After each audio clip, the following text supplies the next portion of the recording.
Au niveau des finances, c'est sûr que tu rentres dans les finances, au début tu fais de la musique, puis là tu rentres dans le biz. Tu te fais signer, tu as un contrat avec une compagnie de disques, puis là c'est des contrats, puis c'est ci, puis c'est ça, puis des pourcentages de ci, puis des pourcentages de ça, puis... Tu sais, on était une gang, là, on était... Juste sur scène, on était à 8. En plus des techniciens de Marc, de Michael Gallagher, de Gary McCourty, qui faisait partie vraiment du band, puis qui est une partie intégrale pour tout ce côté-là. Puis pour nous, c'était important que ça soit à quelque part égal, tout ça. Parce on faisait toute partie d'un but commun. Mais comme ça, il fallait vraiment rentrer beaucoup de cash pour que les gens aient une vie un peu normale. Puis évidemment, on recevait des redevances de la compagnie pendant qu'on créait. Puis en même temps, on ne peut pas se trouver des jobs parce que notre job, c'était de créer, c'était de faire des albums. Comme ça, quand on n'était pas tourné, il fallait quand même travailler, il fallait composer, il fallait des répétitions, blablabla.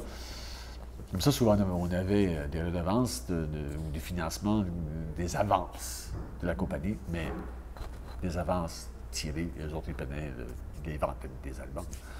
Comme ça, sur les ventes, même si les deux premiers surtout, on a eu des bonnes ventes, mais écoute, il y avait tellement de coutanges. The band was popular, but we never went over the top. We never had the big single or like the real money maker. So we were always struggling financially. Like critically, we were getting all kinds of acclaim, and we were also always getting offers to work in other areas and with other people and stuff. And you could never do it because you were always, this was the core, and that was. But I mean, there was struggling financially, like financial struggles all the way through. Like it was always, you would just basically make it. Like if your rent was late, they'd come up with $200. Here you go. Like you can pay the guy so that you can stay here for another 2 weeks. It was always like you were just, and it was the same thing with the venues. Like we would play big venues, and we would never fill them completely. And like in a lot of these venues, like if there's 2,000 seats in it, we'd sell 1,700, which the last 300 is the profit.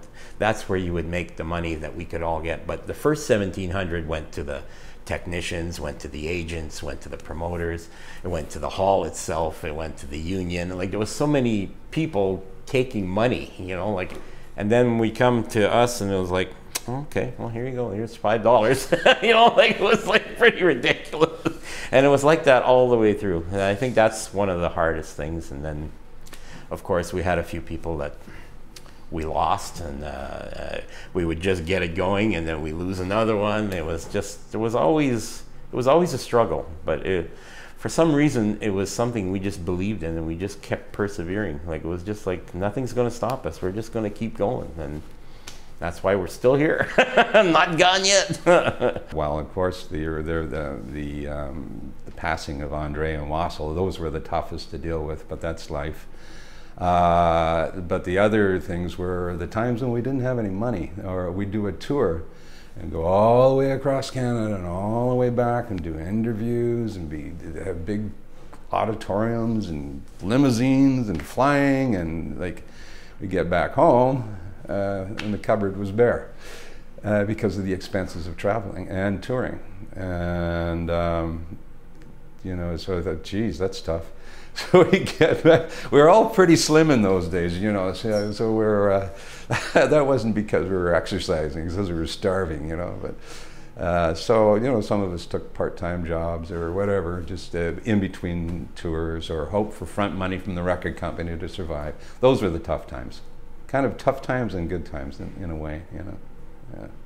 Bien, la pauvreté, je dirais, la pauvreté, la plupart du monde, ils pensent qu'une fois que tu es avec une compagnie de disques, tu as des limousines, puis tu es riche, puis tu as tout ton argent, mais c'est pas facile.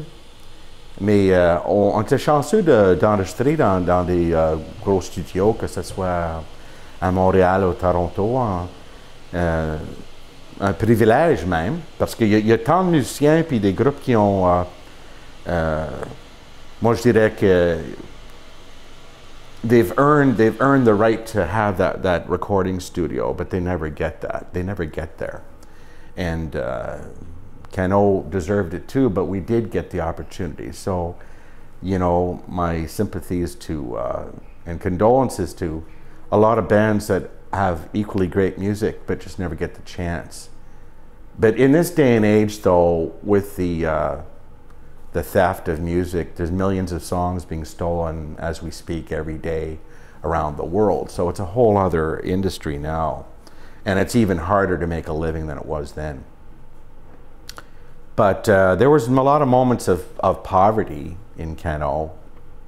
And then, you know, then there'd be a budget to rehearse and write for a new record.